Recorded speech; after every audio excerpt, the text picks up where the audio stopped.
नमस्ते। और इस नए एक्सप्लेनर में बहुत बहुत स्वागत है। आज हम एक ऐसी इंटरनेशनल खबर को डीकोड करने वाले हैं जो किसी क्राइम थ्रिलर से कम नहीं है।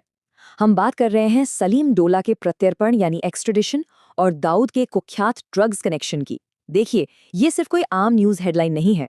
ये ग्लोबल क्राइम, कई देशों की पुलिस एजेंसियों के तालमेल और कानून के उस लंबे हाथ की कहानी है जो सरहदें पार कर ही लेता है। तो चलिए बिना किसी देरी के सीधे तथ्यों पर आते हैं और समझते हैं कि ये पूरा घटनाक्रम इंटरनेशनल सिक्योरिटी के लिए इतना अहम क्यों है।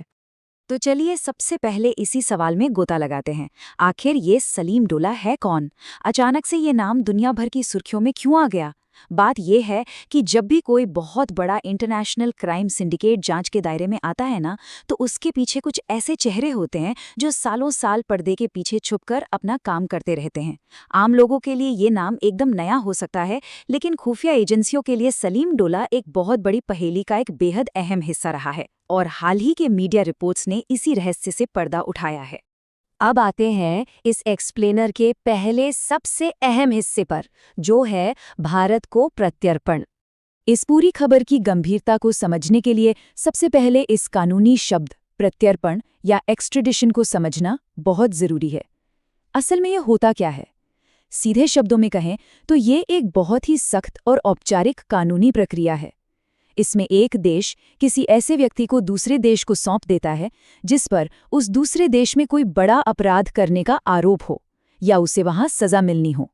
मतलब ये कोई रातों रात लिया गया राजनीतिक फैसला नहीं होता। इसके पीछे देशों के बीच बाकायदा संधियां और इंटरनेशनल अग्रीमेंट्स काम करते हैं। और इस खास मामले में वो डेस्टिनेशन है अपना भारत। संदिग्ध को आगे की कानूनी प्रक्रिया का सामना करने के लिए अब ऑफिशियली भारतीय एजेंसियों के हवाले कर दिया गया है। ये डेस्टिनेशन अपने आप में ये साफ कर देता है कि जिन भी अपराधों की जांच चल रही है, उनका सीधा कनेक्शन भारत और यहाँ के कानूनों से है। मतलब इस लंबे इंटरनेशनल लीगल सफ़र का जो आखिरी स्टॉप है, वो भारत की अदालतें हैं, जहाँ अब सारे सबूत रखे जाएंगे और आगे की लंबी कानूनी लड़ाई लड़ी जाएगी। चलिए अब आगे बढ़ते हैं और देखते हैं कि ये पूरी कहानी आपस में कैसे जुड़ती है। दाऊद इब्राहिम का करीबी सहयोगी। और ये तुलना बहुत ही शानदार तरीके से दिखाती है कि एक बड़े क्राइम सिंडिकेट का स्ट्रक्चर आखिर काम कैसे करता है। एक तरफ है सिंडिकेट का सरगना दाऊद इब्राहिम और दूसरी तरफ है सलीम डोला, जिसे रिपोर्ट्स में एक करीबी सहयोगी या क्लोज ऐड बताया गया है। अगर हम मौजूदा जानकारियों को देखें तो ये एक बहुत ही क्लियर हायरार्की है। इंटरनेशनल लेवल के जो बड़े क्रिमिनल नेटवर्क्स होते हैं ना, उनके जो लीडर्स होते हैं, वो अक्सर ग्राउंड ऑपरेशंस में सीधे तौर पर हाथ नहीं डालते। वो हमेशा अपने ऐसे ही भरोसेमंद करीबियों के जरिए काम करवाते हैं जो लॉजिस्टिक्स और बाकी ऑपरेशंस को संभाल सकें। अब आते हैं तीसरे और बहुत ही गंभीर पहलू पर, इंटरनेशनल नारकोटिक्स ऑपरेशंस। अब देखिए, इस पूरी जानकारी में जो सबसे ज्यादा ध्यान खींचने वाली बात है वो ये है कि ये कोई छोटा मोटा केस नहीं है। जो मुख्य आरोप हैं वो सीधे तौर पर एक ड्रग केस यानी मादक पदार्थों की बड़ी तस्करी से जुड़े हुए हैं। और दूसरी सबसे बड़ी बात, इस केस को सीधे दाऊद के नारकोटिक्स लिंक से जोड़ा जा रहा है। इसका सीधा सा मतलब ये हुआ कि ये जांच सिर्फ किसी एक व्यक्ति के इर्द गिर्द नहीं घूम रही है, बल्कि ये एक बहुत बड़े ऑर्गेनाइज्ड और इंटरनेशनल ड्रग नेटवर्क से जुड़े होने के गंभीर आरोपों पर टिकी है। और सच कहें तो इन्हीं आरोपों की वजह से कई देशों की पुलिस को एक साथ आना पड़ा।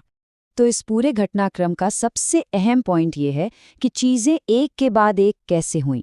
सबसे पहला कदम था एक करीबी सहयोगी के रूप में इस व्यक्ति की बिल्कुल सटीक पहचान करना। उसके बाद शुरू हुई असली कहानी, यानी नारकोटिक्स के उस गैर कानूनी जाल की गहराई से जांच, जहां कई देशों के सबूतों को एक साथ जोड़ा गया।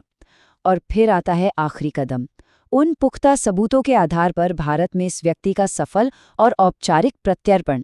ये तीनों स्टेप्स इस पूरी उलझी हुई कहानी को बिल्कुल शीशे की तरह साफ कर देते हैं।